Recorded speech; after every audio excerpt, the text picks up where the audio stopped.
ആ പ്രണയക്കേളി വീണ പിള്ളേരല്ല മുഴുവൻ, എത്രയോ പേര്, എത്രയോ കുട്ടികൾ. എനിക്കറിയാം, എണ്ണിയാൽ തിരാത്ത കുട്ടികളെ പഠിപ്പിച്ചുള്ള ക്രിസ്ത്യാനികൾ മുസ്ലിംസിനെ കെട്ടിപ്പോയവരുണ്ട്. പക്ഷെ ഒരൊറ്റ മുസ്ലിം കുട്ടിയും ഈ ക്രിസ്ത്യാനികളെ കെട്ടാനായിട്ട് വളരെ വിരളമായിട്ടേ ഉണ്ടാവുന്നുള്ളൂ. അത് എന്തുകൊണ്ട് നമ്മൾ ഈശോയെ വേദനിപ്പിക്കുന്നു, എൻ്റെ ഈശോ സങ്കടപ്പെടുത്തുന്നു, എനിക്കിനി ഈശോ സ്വീകരിക്കാൻ പറ്റില്ല, ഒരു കുട്ടിക്കും ബോധ്യം വരുന്നില്ല. മാതാപിതാക്കളെ, ടീച്ചറമ്മയ്ക്ക് പറയാനുള്ളത്, കുട്ടികളെ, പ്രത്യേകിച്ച് പെൺകുട്ടികളെ വിശുദ്ധ കുർബാന കേന്ദ്രിതമായിട്ട് ജീവിതം നയിക്കാനായിട്ട് പ്രേരിപ്പിക്കണം, നിർബന്ധിക്കുകയും ചെയ്യണം.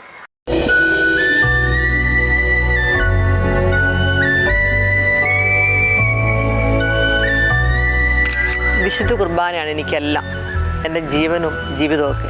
ഇന്നത്തെ സമൂഹത്തിൽ കുട്ടികൾ വഴിതെറ്റിപ്പോകാൻ ഒരു കാരണം വിശുദ്ധ കുർബാന, അതിൻ്റെ പ്രാധാന്യം എന്തെന്ന് കുട്ടികൾക്ക് അറിയില്ല.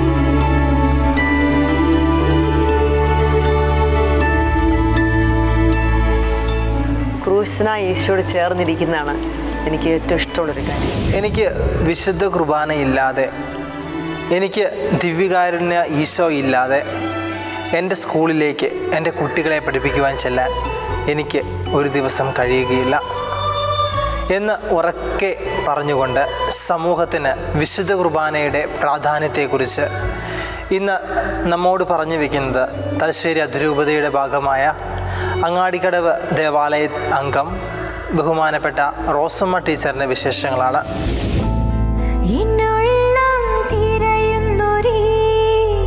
സ്നേഹം നീ മാത്രമേ, എന്നിനവിലും കനവിലുമായി നിറയുന്നൊരെൻ ദൈവമേ.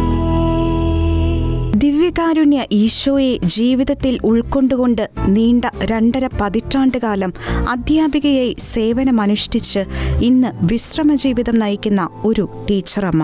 വിശ്രമജീവിതത്തിലാണെങ്കിലും വിശ്രമമില്ലാതെ അനുദിനം ദിവ്യകാരുണ്യ ഈശോയ്ക്ക് വേണ്ടി അനേകർക്ക് ദിവ്യകാരുണ്യനാഥനെ പകർന്നു കൊടുക്കുവാൻ വിശ്രമം കൂടാതെ ഓടി നടക്കുന്ന ഇരിട്ടി അങ്ങാടിക്കടവ് സേക്രഡ് ഹാർട്ട് ഇടവകാംഗമായ മേരി ടീച്ചറാണ് ഇന്ന് നമ്മോടൊപ്പം ഷെക്കേന ന്യൂസിൽ അതിഥിയായി എത്തിയിരിക്കുന്നത്. ഏത് പ്രതിസന്ധികളുണ്ടായാലും അതിനെയെല്ലാം മറികടക്കുവാൻ മേരി ടീച്ചർ കണ്ടെത്തുന്ന മാർഗം ദിവ്യകാരുണ്യ സന്നിധിയാണ്.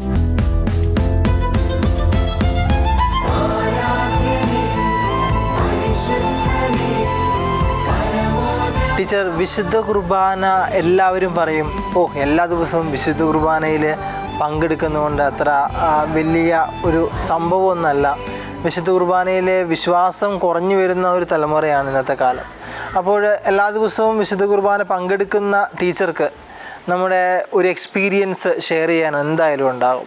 എപ്പോഴെങ്കിലും ദൈവം തമ്പുരാൻ നേരിട്ട് ഇറങ്ങി വിശുദ്ധ കുർബാനയായി മാറിയ തിരുവോസ്തിയിൽ കണ്ട നിമിഷങ്ങളോ ഏതെങ്കിലും ഒരു അനുഭവവേദ്യമായ ഫീലിങ്സ് ഒന്ന് പ്രേക്ഷകരുമായിട്ട് പങ്കുവയ്ക്കാൻ സാധിക്കും? എൻ്റെ ഭൗതികമായ സാഹചര്യങ്ങളെക്കുറിച്ച് പറയുകയാണെങ്കിൽ, കാരണം എനിക്ക് സമയം എന്നെ രാവിലെ എൻ്റെ ഈശോ ക്രമീകരിച്ച് തരുന്നതായി പലപ്പോഴും തോന്നാറുണ്ട്. 1 മണിക്കൂർ സമയം എങ്ങനെ വന്നാലും വിശുദ്ധ കുർബാനയ്ക്കായിട്ട് സമയം കണ്ടെത്തണം. ഒപ്പം രാവിലെ അതിരാവിലെ ഉണ്ടെന്ന പ്രാർത്ഥനയ്ക്കായിട്ടും ഒരു അരമണിക്കൂർ, ഇപ്പം സമയം 1-1.5 മണിക്കൂർ ചിലവഴിക്കാൻ പറ്റുമെങ്കിൽ അന്ന് അരമണിക്കൂറെങ്കിലും സ്പെഷ്യൽ പ്രാർത്ഥന കഴിഞ്ഞ ശേഷമാണ് ഞാൻ പകുതി ജോലി പൂർത്തിയാക്കി വിശുദ്ധ കുർബാനയ്ക്ക് പങ്കെടുക്കുന്നത്.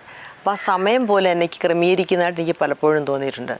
അതിലപ്പുറം 7:30 ആയിക്കഴിഞ്ഞാൽ പിന്നെ പോകേണ്ട സമയം ധൃതിയായി, ജോലികൾ വേഗം ചെയ്യണമെന്ന് ഓർക്കുമ്പോൾ ആ സമയം പോലും ചിലപ്പം ഈശോ അത് ക്രമീകരിച്ച് മുൻപോട്ട് നീക്കുന്നില്ല എന്നെനിക്ക് തോന്നിപ്പോയ സംഭവം എൻ്റെ ജീവിതത്തിലുണ്ട്. അത് സത്യമായി സംഭവിച്ചു തന്നെയാണ്. സമയം കടന്നു പോകുന്നില്ല. അതെനിക്കൊരു ഭൗതികമായിട്ട് തന്നെ മാത്രമല്ല, വിശുദ്ധ കുർബാനയ്ക്ക് പങ്കെടുക്കാത്ത ദിവസങ്ങളെക്കാൾ സ്പീഡ് വിശുദ്ധ കുർബാനയ്ക്ക് പങ്കെടുക്കുന്ന സമയങ്ങളാണ് എപ്പോഴും എനിക്ക് രാവിലെ തന്നെ വിശുദ്ധ ബലിയിൽ പങ്കെടുക്കുമ്പോൾ ആ സമയം ക്രമീകരിക്കാൻ സാധിക്കും. പിന്നെ വിശുദ്ധ കുർബാനയിൽ സംബന്ധിക്കുമ്പോൾ അതൊരു പറഞ്ഞറിയിക്കാനാവാത്ത ഒരു ദിവ്യാനുഭവമാണ്. നമുക്ക് വിശുദ്ധരുടെയൊക്കെ ജീവിതത്തിൽ പഠിക്കുമ്പോൾ അവരെ പോലെ ആകാൻ സാധിച്ചില്ലെങ്കിൽ പോലും നമുക്കൊരു പ്രത്യേക ഒരു സ്പിരിറ്റാണ്. അത് ഒരു വല്ലാത്ത അനുഭൂതിയാണ്. അതുകൊണ്ട് തന്നെയാണ് നമ്മൾ വിശുദ്ധ കുർബാനയിലേക്ക് വീണ്ടും അടുക്കുന്നതും രാവിലെ എന്നെ വിളിച്ചെഴുന്നേൽപ്പിക്കുന്ന, എന്നെ ഈശോ വൈകിയാൽ പിന്നെ ഈശോ ഉണർത്തുന്നതാണ് എനിക്ക് തോന്നാറുണ്ട്. എന്നെ മുട്ടി വിളിക്കുന്നതായി തോന്നുന്നു. വിശുദ്ധ കുർബാനയ്ക്ക് പങ്കെടുക്കുമ്പോൾ പലപ്പോഴും എനിക്കിങ്ങനെ എന്താ പറയുക, പരിശുദ്ധാത്മാഭിഷേകത്താൽ നമ്മളൊരു ഭാരമില്ലാത്തൊരവസ്ഥ, നിൽക്കുന്ന സ്ഥലത്ത് ഒരു ഭാരമില്ലാതെ, ഒട്ടും ഭാരമില്ലാതെ ഒരു പഞ്ഞിക്കെട്ട് പോലെ ആവുന്നൊരവസ്ഥയായിട്ട് തോന്നും. പിന്നീട് ഒരിക്കൽ പലപ്പോഴും ഇരിട്ടി നിത്യാരാധന ചാപ്പലിൽ ഞാൻ ഒരുപാട് സമയങ്ങൾ ചിലവഴിക്കാറുണ്ട്. എൻ്റെ യാത്രയിലൊക്കെ അവിടെ കുറേ സമയം ഇരിക്കാറുണ്ട്. ഒരു ദിവസം ഇങ്ങനെ വിശുദ്ധ കുർബാനയ്ക്ക് മുമ്പ് എനിക്ക് ഈശോയുടെ ആ മുറിവേറ്റ അത് കണ്ണുനീർ നിറഞ്ഞ തിരുമുഖം എനിക്ക് പലപ്പോഴും തനിച്ചിരിക്കുമ്പോൾ വിശുദ്ധ കുർബാനയിൽ നിന്ന് ദർശിക്കാൻ സാധിക്കാറുണ്ട്. പിന്നെ എല്ലാ അനുഭവങ്ങളും ഓരോ കുർബാന തുടങ്ങി അവസാനം വരെ നമുക്ക് വളരെ താല്പര്യത്തോടെ പങ്കെടുക്കാൻ സാധിക്കുന്നു. ഇനി ശ്രദ്ധ മാറിക്കഴിഞ്ഞാൽ ആരും എന്നെ തട്ടി വിളിച്ച് എന്നെ ഉണർത്തുന്നതായിട്ട് തോന്നിയൊരു സംഭവം ഈ അടുത്തതിന് ഉണ്ടായിട്ടുണ്ട്. എന്നെ ആരോ തട്ടിയല്ലോ എന്ന് പറഞ്ഞ് തിരിഞ്ഞു നോക്കുമ്പോൾ ആരും എൻ്റെ അടുത്തില്ല. അപ്പോൾ എന്നെ തട്ടി ഉണർത്തി വിശുദ്ധ കുർബാന ഒരു നിമിഷം എൻ്റെ ചിന്ത മാറുമ്പോൾ ദൈവം എന്നെ ക്രമീകരിക്കുന്നുണ്ട്, ഈശോൻ്റെ അടുത്ത് വരുന്നതായിട്ട് പലപ്പോഴും എനിക്ക് തോന്നിയിട്ടുണ്ട്. എങ്കിൽ എൻ്റെ പ്രാർത്ഥനാ ജീവിതത്തിൻ്റെ ഓരോ ചൂടുകൾക്കും എൻ്റെ പിന്നിൽ എൻ്റെ പരിശുദ്ധ അമ്മയുടെ സപ്പോർട്ട് തന്നെയാണ്. അമ്മയും എൻ്റെ എല്ലാ യാത്രയിലും എനിക്ക് സന്തത സഹചാരി പോലെയാണ് പരിശുദ്ധ അമ്മ. ടീച്ചറെ, ഇന്നത്തെ കാലഘട്ടത്തിലെ യുവജനങ്ങൾ വിശുദ്ധ കാർലോ അക്വിറ്റസിനെ പോലെ ആയിരുന്നെങ്കിൽ എന്ന് ടീച്ചർ ആഗ്രഹിച്ചിട്ടുണ്ടാവും അല്ലേ? ഒരുപാട് മോഹിച്ചിട്ടുണ്ട്. അപ്പോൾ നമ്മുടെ സമൂഹത്തിൽ, നമ്മുടെ സ്കൂളുകളിൽ ലഹരി നിരവധിയായിട്ട് വർദ്ധിക്കുന്നു. പല ഏജൻറ്റുമാർ, അതുപോലെ തന്നെ ലഹരിക്ക് അടിമയായി മാറുന്ന നിരവധി കുട്ടികൾ വിക്ടിംസ് ആകുന്നു. അപ്പോൾ വിശുദ്ധ കുർബാന ഒരു ലഹരിയായി നമ്മുടെ സമൂഹത്തിന് മാറുമ്പോൾ ഈ ഒരു ലഹരിയുടെ അഡിക്ഷൻ എങ്ങനെ കുട്ടികളിൽ നിന്ന് നമുക്ക് മാറ്റിയെടുക്കാൻ സാധിക്കും? അതിന് കുടുംബത്തിൽ നിന്നും അധ്യാപക ഭാഗത്തു നിന്നും സമൂഹമൊക്കെ അതിനകത്ത് ഒന്ന് ചേർന്നാൽ മാത്രമേ അത് സാധിക്കുകയുള്ളൂ. അതിനൊരു കാരണമുണ്ട്. പലപ്പോഴും ഇങ്ങനെ ഇത്തരം ചില ലഹരിക്ക് അടിമയായ കുട്ടികളെ കൊണ്ട് ധ്യാനിപ്പിക്കാൻ ഞാൻ പോയിട്ട് ടീച്ചറാണ്. അപ്പോൾ 6 കുട്ടികളുമായി ധ്യാനിക്കാൻ പോയി. അപ്പോൾ അവരുടെ അമ്മ, അപ്പോൾ ഞാൻ ഓർക്കുന്നത് കൊടുക്കുന്നത് നമ്മൾ സ്നേഹത്തോടെ പലപ്പോഴും എന്നെ സങ്കടപ്പെടുത്തുന്നുണ്ടല്ലോ എന്ന് കരുതി പലപ്പോഴും ബാത്റൂമിൻ്റെ ഭാഗത്തു നിന്നൊക്കെ അമ്മമാരത് കൊണ്ടുത്തരും. എനിക്ക് ഇത് കാണാൻ അവർ തന്നെ എനിക്കിത് കൊണ്ടുത്തരുന്നത്. അങ്ങനെ പലപ്പോഴും ആ കാര്യത്തിൽ ഒരുപാട് ഇടപെട്ടിട്ടുണ്ട് ഞാൻ ഒത്തിരി. പിന്നെ നമുക്ക് അപകടമാകുമെന്നൊന്ന് മനസ്സിലായപ്പോൾ ഞാൻ പിൻവാങ്ങിയതാണ്. എങ്കിലും വിശുദ്ധ കുർബാന അടുപ്പിച്ച് ആ ലഹരിയിൽ നിന്ന് മാറ്റി കുട്ടികളുണ്ട്, കുമ്പസാരിപ്പിച്ച കുട്ടികൾ ഒരുപാടുണ്ട്. അങ്ങനെ അനുഭവങ്ങൾ നമുക്കത് ഒരു അധ്യാപകർ കുറേ ചെയ്യാൻ സാധിക്കും. പക്ഷെ എല്ലാവരും സമൂഹത്തെ ഭയപ്പെടുന്നു. കാരണം ഇതൊരു ഇതൊരു റാക്കറ്റല്ലേ, ഇതിൽപ്പെട്ട അപകടം എല്ലാവരും ജീവരക്ഷയ്ക്ക് വേണ്ടി പിന്തിരിയുന്നതായിരിക്കും. പക്ഷെ പാരൻസ് പലപ്പോഴും അറിയുന്നില്ല. നമുക്ക് മക്കളെ കണ്ണടച്ചവർ വിശ്വസിക്കുന്നുള്ളതാണ്. പക്ഷെ മക്കൾക്ക് മറ്റ് വ്യത്യസ്ത മുഖങ്ങളുണ്ട്, പല മുഖങ്ങളുണ്ട് കുട്ടികൾക്ക് എന്നുള്ളത് തീർച്ചയായും. പിന്നെ പ്രത്യേകിച്ച് നമുക്ക് ആൺകുട്ടികളെ എങ്ങനെയും മനസ്സിലാക്കും. പക്ഷെ പെൺകുട്ടികളെ നമുക്ക് പെൺകുട്ടികളുടെ ഖനി പോലെയാണ് മനസ്സ്. അതുപോലെ തന്നെ ലഹരി പോലെ തന്നെയാണ് പ്രണയക്കിളി വീണ പിള്ളേരല്ല മുഴുവൻ, എത്രയോ കുട്ടികൾ. എനിക്കറിയാം എണ്ണിയാൽ തിരാത്ത കുട്ടികളെ പഠിപ്പിച്ച പിള്ളേർ ക്രിസ്ത്യാനികൾ മുസ്ലിംസിനെ കെട്ടിപ്പോയവരുണ്ട്. പക്ഷെ ഒരൊറ്റ മുസ്ലിം കുട്ടിയും ഈ ക്രിസ്ത്യാനികളെ കെട്ടാനായിട്ട് വളരെ വിരളമായിട്ടേ ഉണ്ടാവുന്നുള്ളൂ. അത് എന്തുകൊണ്ട് നമ്മുടെ ഈശോയെ വേദനിപ്പിക്കുന്നു, എൻ്റെ ഈശോ സങ്കടപ്പെടുത്തുന്നു, എനിക്കിനി ഈശോ സ്വീകരിക്കാൻ പറ്റില്ല, ഒരു കുട്ടിക്കും ബോധ്യം വരുന്നില്ലല്ലോ. പക്ഷെ അത് പ്രേമത്തെക്കുറിച്ച് ഉത്തമഗീതത്തിൽ പറയുന്നുണ്ട്, ഇപ്പോഴേ ഇത് ഉണർത്തി വിടരുത് എന്നൊക്കെ പറഞ്ഞ്. അതില്ലേ മോനെ, അത് ശരിക്കും പറഞ്ഞാൽ അത് വേണ്ടവണ്ണം ചെറുപ്പത്തിലുള്ള പരിശീലനം. നമ്മുടെ മാതാപിതാക്കളെ വേദനിപ്പിക്കാൻ ആഗ്രഹിക്കാത്ത മക്കൾ പോകുന്നില്ലല്ലോ. അപ്പോൾ ചെറുപ്പത്തിൽ ഈ പറഞ്ഞ വിശുദ്ധ കുർബാനയെക്കുറിച്ചും ഈശോയെക്കുറിച്ചും തന്നെ ആയിരിക്കണം അമ്മമാരുടെ കഥകൾ. മോഡേൺ ലൈഫല്ലേ ഇപ്പം നമുക്ക് ഒന്നിനൊന്ന് മക്കളും അമ്മയും മനസ്സിലാവാത്ത രീതിയിലേക്കാണ് ഇപ്പം നമ്മളിപ്പോൾ ഒരു എന്താ പറയുക ഭാരതീയ പശ്ചാത്തലം ഭാവശുദ്ധിയെ കളഞ്ഞിട്ടൊരു അന്തരീക്ഷമല്ലേ. അപ്പം നമ്മൾ പുറം രാജ്യങ്ങൾ, വിദേശ രാജ്യങ്ങളെ ഫോളോ ചെയ്യുന്ന രീതിയിലായിപ്പോയി നമ്മുടെ വിവാഹങ്ങളും നമ്മുടെ മാമോദിസയും ഒക്കെ. ടീച്ചറുടെ ഒരു അഭിപ്രായത്തിൽ വിശുദ്ധ കുർബാനയിൽ അധിഷ്ഠിതമായ വിശുദ്ധ കുർബാന എൻ്റെ ശക്തിയാണെന്ന് പറയുന്ന കുട്ടികൾ വഴിതെറ്റില്ല അല്ലേ? ഒരിക്കലുമില്ല, വഴി തെറ്റിക്കില്ല ദൈവം. അതാണ് വ്യക്തമായി പറയുന്നത്. ഇതിലെ കഷ്ടതാപ്പവും ക്ലേശം ജലം തന്നാൽ നിന്റെ ഗുരുനിൽ നിന്റെ മറഞ്ഞിരിക്കില്ല, നീ ഇതിലേ പോവും, ഇടത്തോളം വലത്തോ അതിലേ പോകും. വളരെ വ്യക്തമായിട്ട് വചനം പറയുന്നുണ്ട് ഭാഗത്ത്. എല്ലായിടത്തിനും ഉത്തരം നമ്മുടെ വിഷയത്തിൻ്റെ ഈ ഔഷധശാല എന്നൊക്കെ പറയുന്ന എല്ലാ പ്രശ്നങ്ങളിലും മരുന്ന് വിശുദ്ധ ബൈബിളിലുണ്ട്. ഒരു യുവാവ് എങ്ങനെയാണ് തൻ്റെ മാർഗം വളരെ വ്യക്തമായിട്ട് ശരിക്കും പറഞ്ഞാൽ വചനത്തിലധിഷ്ഠിത ഒരു വ്യക്തിക്കും സത്യമായി മാറാൻ പറ്റില്ല. കാരണം ദൈവം നയിച്ചോളൂ നമ്മളെ, പിന്നെ ദൈവമല്ലേ നയിക്കുന്നത്. തീർച്ചയായും പരിശുദ്ധാത്മാവിലേക്ക് വന്നപ്പോൾ എന്നെ നയിക്കുന്ന പരിശുദ്ധാത്മാവാണല്ലോ. പിന്നെ അപ്പോൾ ഒരിക്കലും ഇത് കിട്ടാത്തതുകൊണ്ടാണ് ഇതെങ്ങനെ കൊടുക്കണം എന്നുള്ളതേ. എനിക്ക് തോന്നുന്നു ഞാൻ കാറ്റഗിസം സ്കൂളിൽ കൊടുത്തതിനേക്കാളും കൂടുതലായിട്ട് ഈശോ എനിക്ക് കൊടുക്കാൻ സാധിച്ച സ്കൂളിൽ തന്നെയാണ്. അവരാ കാറ്റഗിസത്തെ അത്ര ഒരു പാരൻസ് പോലും ഒരു അനായാസമായിട്ട് കൈകാര്യം ചെയ്യുന്ന എനിക്ക് തോന്നുന്നു. ഇതിപ്പോൾ എന്താ അറിഞ്ഞില്ലേ എന്താണ് ട്യൂഷന് പ്രാധാന്യം കൊടുക്കുന്നുള്ളൂ ഇപ്പം ട്യൂഷൻ. കാറ്റഗിസം പാരൻസ് പറയുമ്പോൾ അതായിരിക്കും, പക്ഷെ പലർക്കും ഇല്ലേ പാരൻസ് പലർക്കും കുട്ടികളെ അറിയില്ല. അവരെങ്ങനെ അമിതമായിട്ട് അങ്ങ് വിശ്വസിക്കണം, മക്കളെ വിശ്വസിക്കണം. ശരിക്കും മക്കളെ കണ്ടും മാമ്പ് കണ്ടും കൊതിക്കേണ്ട അങ്ങനെ പഴഞ്ചൊല്ലോ അല്ലെ. മക്കളെ ശരിക്കും ഇനിയുള്ള മക്കളെ എനിക്കറിയാം ഒരുപാട് ചേർന്ന് അമ്മയോട് ചേർന്ന് നിന്ന് കുർബാനയിൽ പങ്കെടുത്ത കുട്ടികളാണ് എത്രയധികം അമ്മയും മകളും സ്നേഹിക്കുന്നുള്ള ഓർത്ത് കൂട്ടിൽ പോലും ഈ പറഞ്ഞ മുസ്ലിംസിൽ നിന്ന് പോയി ഹിന്ദുസിൻ്റെ പോയി എന്നുള്ളതിനെ അമ്പരപ്പിച്ചിട്ടുണ്ട്. അപ്പോൾ അത് നമുക്കൊന്നും ചെയ്യാനേ പറ്റില്ല കേട്ടോ. ഒരുപാട് ആത്മീയ ജീവിതത്തിൽ വളർന്ന വ്യക്തികളും മക്കളും അങ്ങനെ പോയിട്ടുണ്ട്. ഇല്ലെന്നെങ്കിൽ പരമാവധി നമുക്ക് ശ്രമിക്കാം.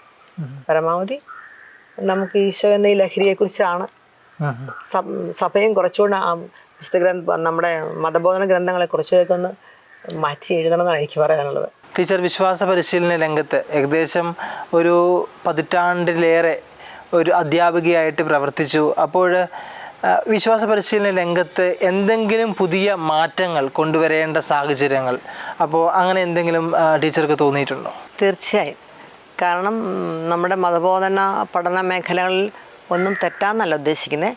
എങ്കിലും ആഴത്തിൽ ഈ വിശുദ്ധ കുർബാനയെക്കുറിച്ചും വിശുദ്ധ കുമ്പസാരത്തെക്കുറിച്ചും പിള്ളേരെ ബോധ്യപ്പെടുത്തേണ്ടതുണ്ട്.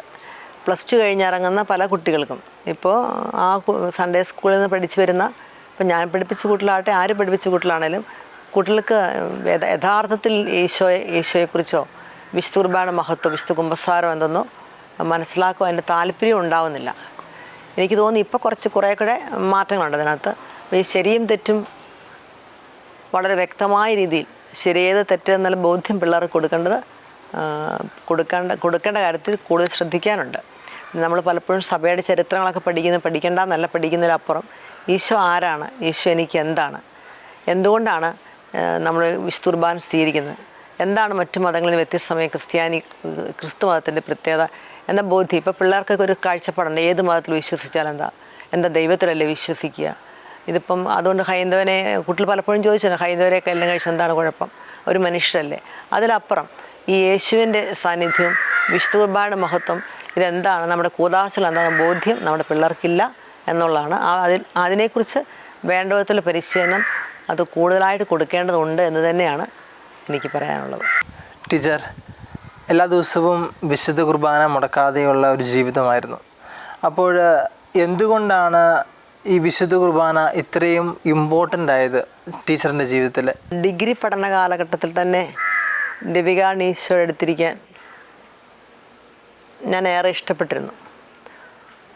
ദീപികാരണത്തിൻ്റെ മഹത്വത്തെക്കുറിച്ച് ഒത്തിരി അറിയാവുന്നൊരു കാലഘട്ടമല്ലായിരുന്നു എങ്കിൽ കൂടി പലപ്പോഴും ഞാൻ ഈ വിശുദ്ധ കുർബാനയെക്കുറിച്ച് ദീപികാരനാഥനെക്കുറിച്ച് കൂടുതൽ അറിയുന്ന സൺഡേ ഞായർ ദിവസങ്ങളിലെ വചന ശുശ്രൂഷയുടെ ആയിരുന്നു.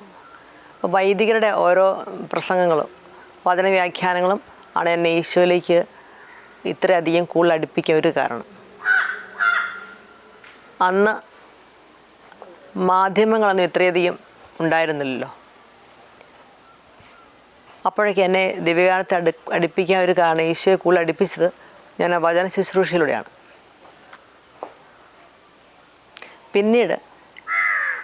പിന്നീടുള്ള കാലഘട്ടത്തിൽ വായിച്ചും കേട്ടും ഞാൻ പരിശുദ്ധ കുർബാനയെക്കുറിച്ചും അത് ജീവനുള്ള ദൈവത്തിൻ്റെ ഈശോയുടെ ശരീരവും രക്തവുമാണെന്നുള്ള ബോധ്യത്തിലേക്ക് ഞാൻ എത്തിക്കഴിഞ്ഞു.